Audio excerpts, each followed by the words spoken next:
Today we're going to be doing topic 3. This is cell size. So surface area is the name of the game. In this unit, surface area to volume ratio is going to be the topic for today. There's not a whole lot to this. There's only about 9 slides, but there is some math involved.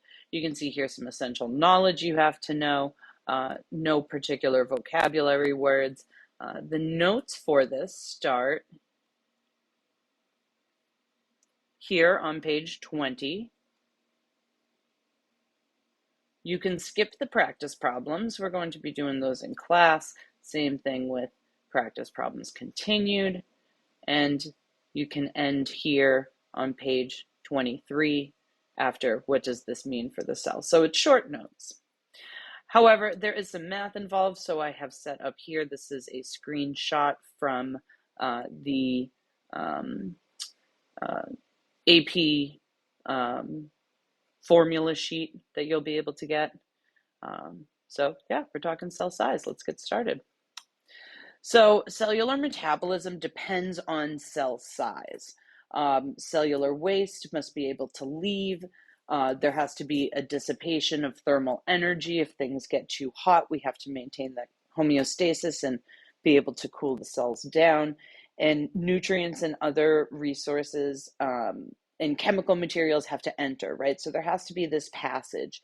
And if I need something over here in the cell and there's not this, if it's a giant cell, it's going to take too long for that reaction to occur. So cellular metabolism really depends on the size of the cell. At a certain size, as I was saying, it begins too difficult for a cell to regulate what comes in and out of a plasma membrane. So there's sort of that sweet spot when it comes to cell size. And that can be determined by surface area to volume ratio. You can see over here in your formula sheet, surface area to volume. On the exam, you will be given these equations. You do not have to memorize these equations. In fact, they give you the variables and what they mean as well. So don't feel like you have to memorize any of these. So the size of a cell will dictate its function, right? Cells need high surface area to volume ratio if they want to optimize the exchange of materials, right? So if we want to be able to optimize what's coming in and what's coming out, we want a high surface area to volume ratio. The formula for this, there you go, formulas for cuboidal cells. See, now you can see why I put your formula sheet over here. It's kind of hard to format these things. So surface area, cuboidal, surface area cuboidal right over here. So we're at SA equals 6 side cubed. So your surface area for cuboidal, 6S cubed, if only one box. The total volume here, height, width, length, times number of boxes. So you can see over here the volume of a cube. SA to V ratio is, and again, surface area to volume ratio, it sounds like a big crazy thing. The math sounds really hard, but it's not. It's just basic algebra, and then we put it into a ratio and get a number. Formula for spherical cells, so we are right over here. Surface area of a sphere is 4 pi r squared. You can see it over here on the left. And the volume is 4 over 3 pi r squared. So again, don't be like freaked out by this. R is just the radius of the sphere. You have the radius of the sphere, you plug it into a calculator, and it gives you an answer. When you put them into a ratio, it'll give you a number. If that number's big, we are good to go for material exchange. All the formulas are given you on the AP exam. You straight up don't have to memorize any of these. All right, practice. So here's one example. Here's a cuboidal cell, 1 and 2. And I may ask you which one has, they would ask you like which one would be a better cell at optimizing material exchange across the membrane. There it is. I may possibly ask you that. So let's calculate the one for number 1.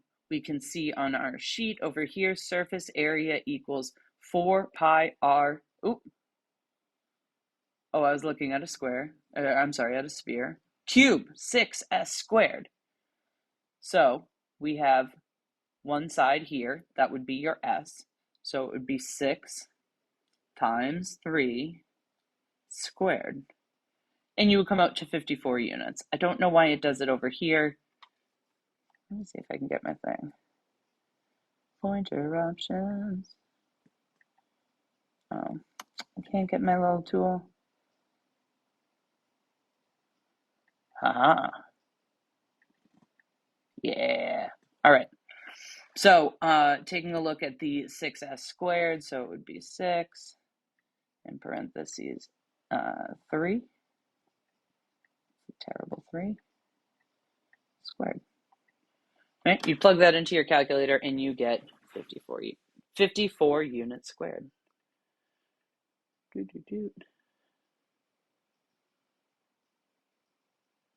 Erase. Awesome. Your volume, you're going to be doing by doing s cubed. So it's 3 cubed. One side. The reason why the 1 is here is because there's only one side. That's going to become important when we do number 2. That's 27 units squared. Surface area to volume ratio, we put them over each other, it's 2. So surface area to volume ratio of this one is 2. All right, let's do number 2. We're going to do the same thing, except the side, there's only one. So when we come over here, look at our equation sheet on the left. Surface area of a cube is 6s squared. So there's your 6. There's your s squared. And this is number of sides. 1, 2, 3, 4, 5, 6, 7, 8, 9. And then 9, and 9. 162 units. Do you see that this is 1, which is why we have number of sides here? And this one is 27 because we have number of sides. That's the number of sides. All right, let's do volume. Volume is the same thing, right? S cubed is right here. So 1 times 1 times 1 times the number of sides comes out to 27 units. Surface area to volume ratio, this is 6. So this one's 2, this one's 6. Which one would have a better exchange of materials across the membrane? If you said number 2, you would be correct. Higher surface area to volume ratio equals better exchange of material. How does the radius affect the surface area to volume ratio in a sphere? All right, let's do a practice problem with the sphere. This looks like crazy stuff. Over here, it doesn't format right. Over on the left, you can see the surface area of the sphere is 4 pi r squared. 4 pi r squared, where r is the radius of your sphere. Your volume of the sphere is going to be 4 over 3 pi r squared, or pi r cubed, I'm sorry, geez, square for cubed. Pay attention to that. That's a common mistake. I just made it. Pi r cubed for volume. R, again, being the radius. Surface area to volume ratio, again, it's just one over the other, and you get an answer. All right, boom.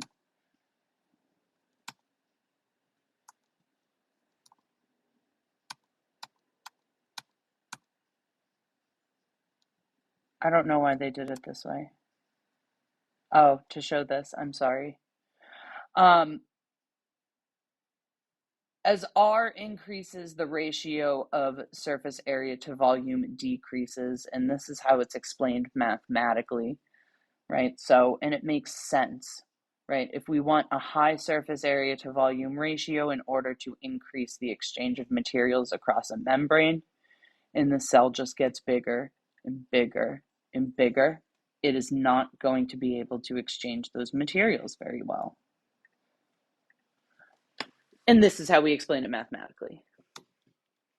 Okay, so taking a look at the spherical cell, let's try it. Radius of one is 5, radius of the other one is 8. Right off the bat, we know that 5 is going to be better at exchanging materials because we learned in the last slide, as the radius increases, the surface area to volume ratio decreases. But we're going to do it out anyway. So your surface area here, your radius is 5. We look at our equation on the left. 4 pi r squared, that comes out to 314 units. And our volume, remember it's r cubed, we're here at 523.3 units. Sorry, and that surface area to volume ratio is 0.6. Over here, we just do the same thing, but instead of using the radius of 5, we use the radius of 8, comes out to 803.8 units. Do the same thing with the volume, put it into ratio format, and we see that 0.37 is a smaller number than 0.6, meaning number 1 has a higher surface area to volume ratio, and it would be better at exchanging of materials. Don't work on practice problems 1 through 11. We will do them in class. But what does this really mean? That's great and all, but what does this mean? It means that cells tend to be small. Small cells have a high surface area to volume ratio, which means they're more optimized for exchanging materials across the membrane. Larger cells have low surface area to volume ratio. They lose efficiency when we're exchanging materials, which causes the cellular demand for resources to increase. Not great for the cell. The rate of heat exchange decreases, right? It's a lot harder to cool down a larger cell than a smaller one. And that's it in under 13 minutes. I hope you guys enjoyed. Have a lovely day. I'll see you in class.